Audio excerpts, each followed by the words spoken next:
27 रमज़ान मुबारक ते ॻोठ अब्दुल सत्तार पुलिस सुबुह जो असुर वेल इएं दाख़िल थी ॼण के हू धाड़ेल हुजनि ऐं धाड़ेलनि वांगुरु ॻोठ में काहे पिया। चांडियो खे गोलियुनि जो भुख पढ़ाए शहीद कयो वियो। असां सम्झूं था त पुलिस जी जेका हीअ गुंडागर्दी आहे ऐं पुलिस जी हीअ जेका नाअहली आहे उहा सिर्फ़ु हू सम्झंदा त कोई असीं पत्थर जे दौर मां था गुज़रूं ऐं पत्थर जे दौर में था रहूं। हुननि जी मर्ज़ी आहे जीअं वणे तीअं कनि, जीअं वणे तीअं माण्हुनि खे गोलियूं हणी शहीद करे छॾनि, माण्हुनि खे मारे छॾनि। बहादुर क़ौम आहे जेका पंहिंजे शहीदनि जो भला कानूनी तौर ते वठी ॼाणे सघे थी। असांजी तारीख़ जी हिकु तमामु वॾी किरदारु आहे अम्मा जिंदो।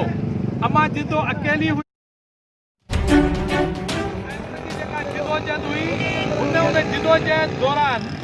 जिदोजहद दौरान पंहिंजनि ॿिनि नियाणियुनि जी कुर्बानी ॾेई छॾी ऐं उन कोई दुनिया ॾिठो में उनखे मीडिया कवरेज ॾिनी ऐं उन हाज़िर सर्विस मेजर अरशद खे फाई ॾिराए छॾीसीं त हीअ एसएचओ कहिड़े खेत जी मूरी आहे। एसएचओ नवकोट राणो राठौड़ तूं असांजे अॻियां कुझु न आहीं ऐं सुखन थाणे जी पुलिस तव्हांखे असीं सुञाणियूं, असांजी जिदोजहद अॻियां अभी कुझु बि न आयो। पुरअमन एहतजाजनि खां हटी करे जॾहिं रोडनि ते निकिरी आयासीं ऐं जॾहिं असीं उहे एहतजाज कया ऐं रोड बंदि करे ऐं वेही रहियासीं, पोइ तव्हां जेकॾहिं असांजा 500 माण्हू गिरफ़्तार कंदा 500 माण्हू गिरफ़्तार कंदो, 500 माण्हू ॿिया ईंदा ऐं एसी ताईं असांजी जिदोजहद जारी रहंदी नसीर जे कातिलनि खे केतिरे किरदार ताईं जेसी ताईं नसीर चांडियो जे कातिलनि जे मथां खून जी FIR दाख़िल न थींदी, 24 दीवारी जो तक़दुस पैमाल कंदे जेका पुलिस गिड़ी हुई उहे एक्ट हणी दहशतगर्दी जी केस दाख़िल न थींदो। असांजो इहो एहतजाज जारी रहंदो ऐं जारी आहे।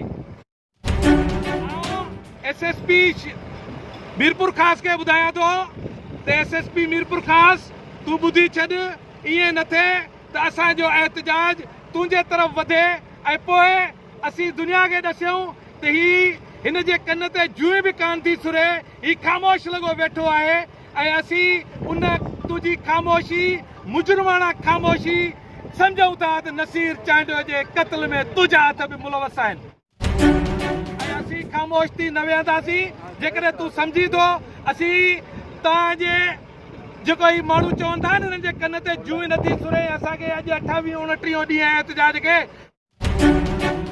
था जेकॾहिं असीं जुरपुर कई असांखे FIR दाख़िल करणी पवंदी ऐं कंदा FIR ऐं हू जॾहिं जुरपुर में ईंदा त ॿियो हुननि वटि को रस्तो नथो बचे सवाइ FIR दाख़िल। इन करे असीं सम्झूं था जेको पुरअमन जेका बुख हड़ताल आहे इनखे एसी ताईं रहण ॾिनो वञे। असीं छा था घुरूं IG सिंध साहिब अवां खां, असीं चऊं था त असांजे कत्ल जी शहीद नसीर अहमद चांडियो जी केस जी इंक्वायरी के आला अमलदारनि खां, ईमानदार अमलदारनि खां ऐं असीं इहो मुतालबो था कयूं त जुडिशनरी हिकिड़ी इंक्वायरी थियणु घुरिजे ऐं इंक्वायरी जी घुर था। असां सम्झूं था त असां न ॾुआरी आहियूं, असां ते न का FIR आहे। बेगुनाह शहीद के नसीर चांडियो के गोलियूं हणी शहीद कयो वियो आहे। इंसाफ़ जे ख़ातिर असीं अम्मा जिंदो वांगुरु हर क़िस्म जी जिदोजहद कंदासीं, मरण घड़ी ताईं बुख कंदासीं।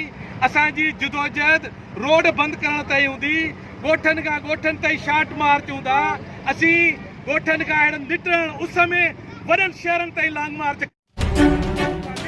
पर इंसाफ़ वठंदासीं। इंसाफ़ जी ताईं असांजी जिदोजहद ख़ामोश कोन थींदी।